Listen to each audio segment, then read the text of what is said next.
Hello everybody, welcome back to the Bad Bookers Wrestling Podcast. My name is Jack and today we are reviewing SmackDown Live. Decent SmackDown Live. My fault? Decent.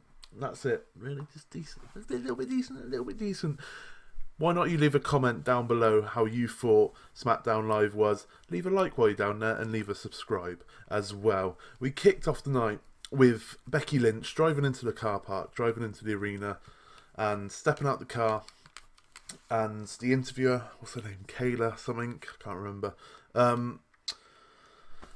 asked her, are you ready for Asuka? Are you ready for Asuka at the Royal Rumble? And Becky says, did you wait around to ask me that question?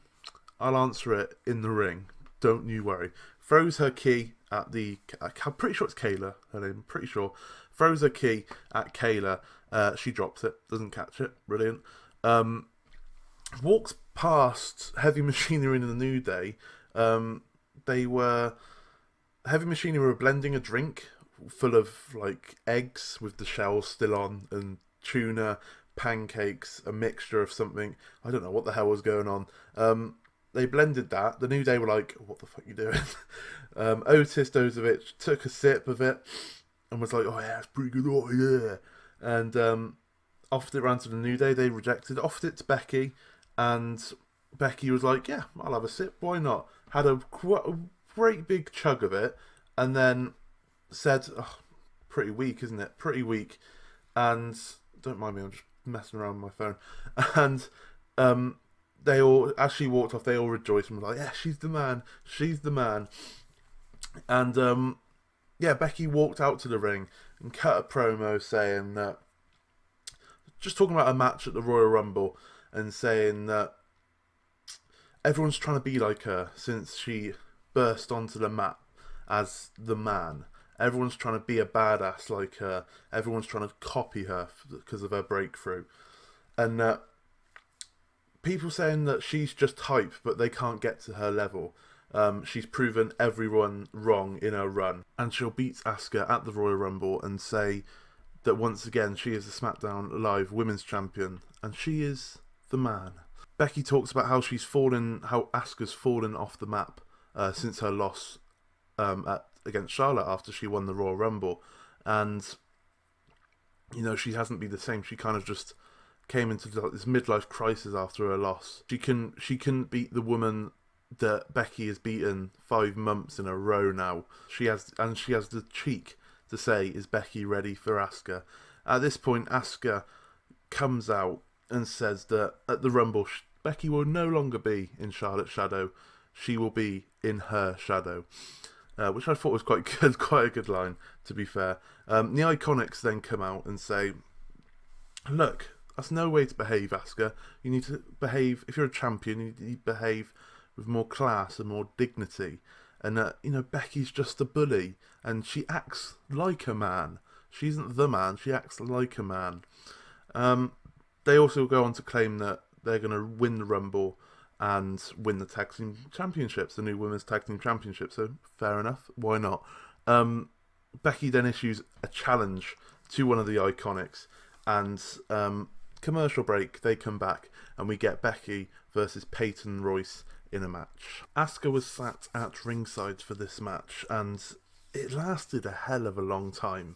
A quarter of the show, possibly. Pretty mental how long it was. I don't know if it made Becky look quite weak. She couldn't dispatch Peyton Royce quickly, I guess you could say. Took up the whole segment, basically took up half hour of the show, a quarter of the show. She managed to get Peyton Royce finally into an armbar. Disarmer, sorry. And Asuka jumps into the ring and just starts shouting in Japanese really aggressively. And I don't know what was going on. She was proper irate, and apparently she was called out Billie Kay for a match because IIconics walk off. Asuka then runs after Billie Kay, grabs her by the hair, throws her into the ring, into the apron of the ring, then throws her into the ring, jumps in the ring. The ref clearly knows Japanese because he rang the bell. And the match started, and it was about a 30-second match. Asuka was putting holds in left, right and centre, ended up putting the Asuka lock in, and Billie Kay tapped out pretty quick. Like I said, 30-second match. It didn't help Becky's case whatsoever, but hey ho. Becky jumps straight back into the ring. They have a stare off, but before they could do anything, AJ Styles' music hits, and he walks down to the ring, and that's just the segment over. Like, AJ Styles walks in, Becky and Asuka walk to the back. Okay. But then AJ Styles didn't do anything. He just walked around the ring, jumped into the crowd, and then walked up to the concourse. And it was just utter confusion going on. I did not know what was going on. After the commercials, they go back to the concourse, and they see AJ Styles. He's with a bunch of fans, about 50 or so fans in the concourse, and he's throwing out merch, his shirts, his new shirt, his gloves and whatnot. But it just so happened that one of these fans was Daniel Bryan, and a brawl breaks out, punches being laid left, right and centre before AJ Styles spinebustering Daniel Bryan through a table. I think there was like hot dogs on the table, like mustard and everything. He had crap just covered all over Daniel Bryan anyway, and before they were split up. Talking about being split up, Jimmy and Jey Uso were having a photo shoot, and Mandy Rose had sent a gift to Jimmy Uso. They opened it up thinking it was an early anniversary present, because apparently it's Jimmy and Naomi's anniversary tomorrow. So they open it up and see that it's a rose and a key card to a hotel. And they say it's Jey Uso opens it up. They say it's from Mandy Rose, and Jay says, "Look, this is a key card to her hotel room. What are you gonna do?" And Jimmy Uso's like, "I don't know what's going on." And then the camera then cuts away to Samoa Joe walking down the hallway, walking past EC3, who's doing like poses in the mirror like it's free and whatnot. EC3, he didn't get a pop at all. No one in the crowd popped. It was a bit weird. But then Samoa Joe just looks at him, shakes his head, walks off, and he's having a match against Mustafa Ali even. We then had Samoa Joe versus Mustafa Ali, or what we thought we were going to get. Samoa Joe attacking Mustafa Ali during Ali's entrance, throwing him into the ring post, which Ali sold beautifully, may I add. It looks brutal. Refs came out and whatnot to try and stop it. Match looked like it wasn't going to happen. Samoa Joe then walks away, but then comes back for more. Starts, I think he's headbutting Mustafa Ali before once again throwing him into the other ring post. And this time he sold it even better.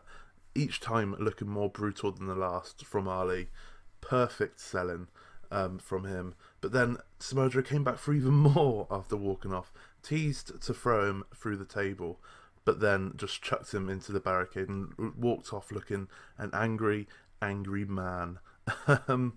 We then had a backstage segment between Sonya Deville and Mandy Rose, with Sonya kind of questioning Mandy Rose's methods of doing things and not fully on board of what's going on. Mandy Rose is admitting that what she's doing is scandalous, the whole giving Jimmy Uso a key card to a hotel room. Admitting to being scandalous, and that she just hates Naomi that much that she just wants to break up her marriage and whatnot. Although I don't like women's storyline like this, it kind of fits Mandy Rose's character a little bit, so I'm glad they're doing it with her and not someone like Sasha Banks or someone like that, because that would just be dumb. But then we had Rey Mysterio walking down the corridor to get to his match with Andrade Cien Almas, or just Andrade now, as they're calling him for some reason. And Nikki Cross was behind some metal fencing, asking Rey Mysterio to play. Rey just looks bamboozled, if you will, and walks off, kind of brushing it off slightly, but also it's still in his mind. What's Nikki Cross doing? I don't want to play with Nikki. What are you doing, Nikki? Samoa Joe then did a backstage segment saying that what he did to Mustafa Ali wasn't an attack, it was a statement, and that he's going to enter into his first Royal Rumble match, which is pretty mad. He's been in the main roster, nearly 2 years now, wasn't it? He debuted just after the Royal Rumble in 2017, and was injured for last year's one. So it's pretty mad to think that this is his first Rumble match. But he said he's going to show everyone else in that Rumble match the same respect that he just showed Mustafa Ali, and whoever is calling themselves champion after the Royal Rumble, he is going to put a target on their back, and he is coming for them, and he will become the new either Universal or WWE champion. We then had Rey Mysterio versus Andrade Cien Almas. I'm going to call him Almas, even though his name's Andrade now apparently. Both men just once again showed some excellent chemistry together, putting off some fantastically slick movements and sequences. Rey moving around like he debuted last week. Just a man never goes old. He never grows old. Lovely spots in the match. Rey goes for a 619, but Almas dodges it. Goes for his DDT, but Rey swiftly counters it into a roll up, which Almas then rolls up of his own. Rey kicks out a 2. Almas turns to him and is like, "You're this close to beating you." Rey then gets onto Almas's shoulders and drags him over the top rope, like he usually do. I think, was that how he won the Rumble? Might have been. You would know it. On the top rope, on the shoulders, over the top rope, whatnot. But as they fell to the outside, Almas manages to keep Rey on his shoulders, spins him round, and then hits a slick-looking powerbomb onto the outside. And both men were just laid out for a second. After that, it sounded quite brutal. It looked quite brutal as well. Both men were selling just how exhausted they were after the explosive first half of the match. But that didn't let up how good they were going, and how they were still going at quite a fast pace as well. Rey hitting a beautiful Hurricane Rana. Andrade Cien Almas standing on the apron of the ring. Rey goes to the top rope, hits Hurricane Rana onto Almas and sending him to the outside and taking a nasty looking bump, bouncing across the floor it seemed, Almas was. And once again, the match really started to pick up back to the pace it was getting at. Rey once again hits the Canadian Destroyer onto Almas, and Almas sells it beautifully, kind of semi-standing up while leaning over, but it was a fantastic near fall. Rey finally manages to hit his 619, the third or fourth time of asking, I think it was. He then goes to the top rope as Almas is sitting, or laying on the canvas, if you will. But Vega jumps up and distracts the ref, and it lets Almas get on top, hammerlock DDT, while Rey's draped onto the top rope. 1, 2, 3. Andrade picks up the win against Rey Mysterio in what was a fantastic match. If you have to go watch anything from SmackDown, you have to go watch this match. It was the perfect length, and it was fantastic throughout. Some fantastic wrestling. Oh, beautiful. We then have Jimmy Uso going up to what looks like Mandy Rose's hotel room, and there was an ad break in between, but he plucked up the courage to go into the room. Knock him first. Polite guy. He goes into the room. Mandy Rose is sat there in a dressing gown, and she stands up and reveals some lingerie that she's wearing and whatnot. Jimmy Uso tells her, to stop and whatnot. It's not going to happen, basically. But then a paparazzi guy just comes out of the bathroom, I assume, the toilet, and takes a picture of them both together. And Mandy Rose reveals to Jimmy Uso that it's not about him. Mandy Rose didn't want him. He just wanted to destroy Naomi's life. And Naomi knows that Mandy Rose is hotter than her, and that no one will ever care for Naomi. And when these pictures get released, her whole life will come crumbling down. Jimmy Uso then walks out of the room, and he's like, "My wife?" Walks out of the room, camera pans to Mandy, and then she starts to look worried, and as it pans back, Naomi's there, taking her earrings off, prepared for a scrap, and that's what they do. They scrap it out for a bit, but Mandy Rose comes out on top on this occasion, and maybe it'll end at the Royal Rumble. I don't know. I don't really know where this match is leading. It's not really a match that I care for, but it's an interesting enough storyline. This seemed to be the peak of it. It probably should end now, but knowing WWE, they'll probably drag it on for another month or so, and they might even end up tag teaming, probably something stupid like that. But yeah, next up we had The Miz and Shane McMahon's happy birthday treat for Shane or something. The main event of the evening sees it's this Shane Miz birthday bash bollocks, whatever it is. The Miz gives Shane McMahon some Jordan 33s for his birthday. Pretty mad gift. Shane still thinks he's cool, obviously. They then show a montage of Shane's career. Decent little montage, video package. That's what WWE are good at, video packages. They come back and Shane says that, thanks for showing me that, and that he's proud to be partnering with The Miz going into the Royal Rumble a week on Sunday, I believe it is. The Miz then leads a happy birthday chant, but before long the Bar come out and interrupt proceedings, if you will. They lay into Shane McMahon, saying that even his dad didn't care for him to come along to this birthday bash.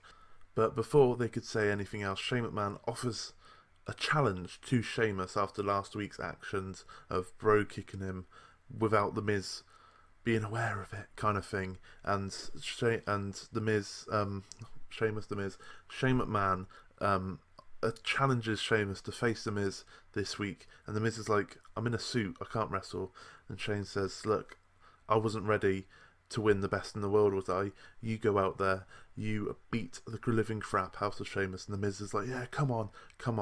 And then we get the match of Sheamus versus The Miz. It was a pretty nothing match, if you will. Yeah, nothing really happens.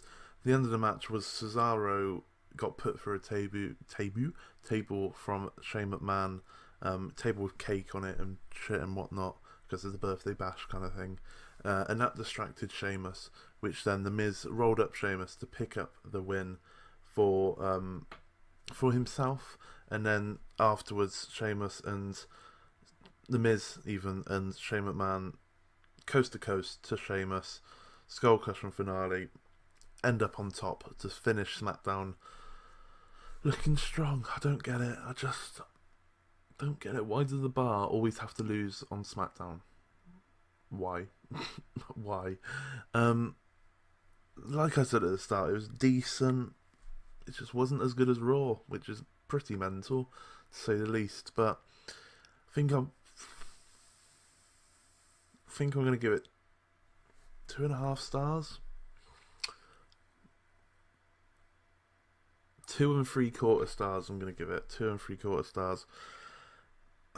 The Andrade Rey Mysterio match was fantastic. Everything else on the show was a bit meh. But anyway, if you did like that, please leave a like on the video. Please subscribe if you're new around it or you haven't done so already. And I shall see you again very, very soon. Thank you very much for watching.